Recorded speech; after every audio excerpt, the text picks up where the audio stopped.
Cristiano Ronaldo memboyong keluarganya ke Arab Saudi selepas resmi menjadi bagian klub asal Riyadh, Al Nassr. Ronaldo juga membawa kekasihnya, Georgina Rodriguez, ke Arab Saudi. Sementara Ronaldo dan Georgina masih berstatus tunangan. Dengan kata lain, tidak bisa tinggal satu atap secara aturan di Arab Saudi. Akan tetapi, Ronaldo dan Georgina tetap bisa satu rumah di Riyadh. Hal ini ternyata sudah menjadi bagian yang diselesaikan oleh pihak klub Al Nassr. Dikutip dari Sport Bible, pemerintah Arab Saudi tutup mata dengan situasi Ronaldo dan Georgina yang notabene pendatang.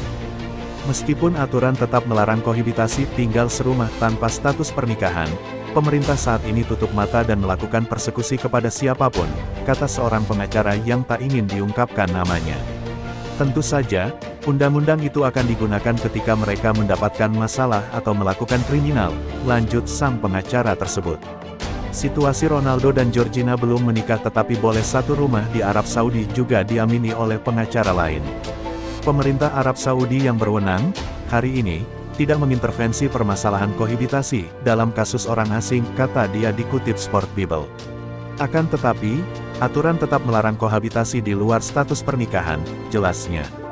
Ronaldo pribadi sudah pernah mengatakan akan menikahi Georgina pada masa mendatang. Namun, belum memberi tanggal dan tempatnya. Meski begitu, pertunangan mereka dikaruniai dua orang anak, Alana Martina dos Santos Aveiro dan Bella Esmeralda.